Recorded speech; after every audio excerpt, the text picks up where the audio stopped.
Hello everyone, welcome back to Lakshmi's kitchen. ఈ రోజు వీడియోలోని స్పెషల్ టమాటో నిల్వ పచ్చడి. ఈ టమాటో నిల్వ పచ్చడిని సరైన పద్ధతిలో సరైన కొలతలతో చేస్తే సంవత్సరం పాటైనా సరే నిల్వ ఉంటుంది. ఎండతో పని లేకుండా అప్పటికప్పుడు ఇన్స్టెంట్ గా టమాటో నిల్వ పచ్చడి ఎలా తయారు చేసుకోవాలో చూపించబోతున్నాను. ఈ టమాటో పచ్చడి ఎంతో టేస్టీగా ఉంటుంది. కేవలం కొంచెం పచ్చడితోనే అన్నం మొత్తం తినేయచ్చు.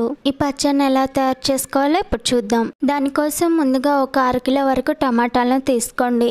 ఇలా ఎర్రగా కొంచెం గట్టిగా ఉన్న టమాటాలనే తీసుకోవాలి. ఈ టమాటాలన్నిటిని కూడా శుభ్రంగా కడిగి తడి లేకుండా తుడుచుకొని ముక్కలుగా కట్ చేసుకోవాలి. ఈ సైజులో టమాటాలన్నిటిని కూడా కట్ చేసుకుంటే సరిపోతుంది. తర్వాత పొయ్యి మీద కళాయి పెట్టుకొని కట్ చేసుకున్న టమాటా ముక్కల్ని అందులో వేసి అందులో కొంచెం ఆయిల్ వేసుకొని ఫ్రై చేయండి. ఈ టమాటాలు ఫ్రై చేసేటప్పుడు నేను ఉప్పు కూడా ఏం వేయడం లేదు. అందులో నుంచి వచ్చే వాటర్ తోని టమాటాలన్నీ కూడా మగ్గిపోతాయి. ఈ టమాటాలన్నీ కొంచెం దగ్గర పడిన తర్వాత ఇందులో ఒక 50 గ్రాముల వరకు చింతపండును వేయండి. ఇక్కడ నేను 50 గ్రాముల వరకు చింతపండును తీసుకున్నాను. ఈ చింతపండుని ఉడుకుతున్న టమాటాల్లో వేసి టమాటాలు అన్నీ కూడా దగ్గర పడేంత వరకు ఉడికించండి. ఈ విధంగా టమాటాలు అన్నీ కూడా దగ్గర పడిన తర్వాత స్టవ్ ఆఫ్ చేసి చల్లారనివ్వండి. టమాటాలు చల్లారిన తర్వాత మిక్సీ జార్లోకి తీసుకోండి. ఆ తర్వాత అందులోకి ఒక 50 గ్రాముల వరకు ఉప్పును తీసుకోండి. మరియు 50 గ్రాముల వరకు కారాన్ని కూడా తీసుకోండి. తర్వాత ఒక 50 గ్రాముల వరకు ఒలిచిన వెల్లుల్లి రెబ్బల్ని తీసుకోండి. ఆ తర్వాత 2 టేబుల్ స్పూన్ల ఆవ పొడిని కూడా తీసుకోండి. ఈ ఆవ పొడి కోసం 2 టేబుల్ స్పూన్ల ఆవాలు, 1 టేబుల్ స్పూన్ మెంతుల్ని తీసుకొని ఫ్రై చేసి పొడి చేసుకున్నాను.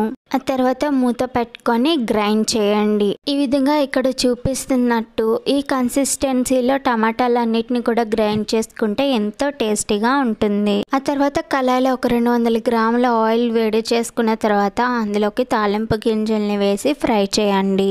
గోల్డ్ కలర్ వచ్చిన తర్వాత అందులోకి ఒక 7 ఎండుమిర్చిని వేయండి. అందులోకి ఒక 2-3 రెబ్బల కరివేపాకుని కూడా వేసి ఫ్రై చేయండి. ఇది నిల్వ పచ్చడి కాబట్టి కరివేపాకును క్రిస్పీగా ఫ్రై చేయకపోతే పచ్చడి ఎక్కువ రోజులు నిల్వ ఉండదు. కరివేపాకును క్రిస్పీగా ఫ్రై చేసుకున్న తర్వాత తాలింపు గోల్డ్ కలర్ లోకి వచ్చిన తర్వాత ముందుగా గ్రైండ్ చేసి పెట్టుకున్న టమాటాలను వేయండి. గ్రైండ్ చేసుకున్న టమాటాను వేసిన తర్వాత కొంచెం సేపు ఫ్రై చేయాలి. ఇలా ఫ్రై చేసుకోవడం వల్ల ఇంకా ఏమైనా పచ్చిదనం కానీ తేమ కానీ ఉంటే అవన్నీ కూడా ఫ్రై అయిపోతాయి. అప్పుడే టమాటా పచ్చడి ఎక్కువ రోజులు నిల్వ ఉంటుంది. పచ్చళ్ళలో నూనె ఎక్కువగానే ఉండాలి. ఒకవేళ ఇలా ఫ్రై చేసిన తర్వాత నూనె గనక సరిపోకపోతే ఇంకొంచెం నూనెను కూడా వేసుకోండి. ఈ పచ్చళ్ళలో ఆయిల్ కానీ ఉప్పు కానీ అన్నీ కూడా కరెక్ట్ గా ఉండాలి. లేకపోతే ఎక్కువ రోజులు నిల్వ ఉండదు, బూజు వచ్చేస్తుంది. ఉప్పు గనక సరిపోకపోతే కొంచెం ఉప్పుని కలుపుకోండి. అంతే, ఎంతో ఈజీగా టమాటా నిల్వ పచ్చడిని తయారు చేసుకోవచ్చు. నేను చెప్పిన కొలతలతో గనక చేస్తే ఎన్ని కేజీలైనా కూడా ఎంతో ఈజీగా టమాటా పచ్చడిని పట్టొచ్చు.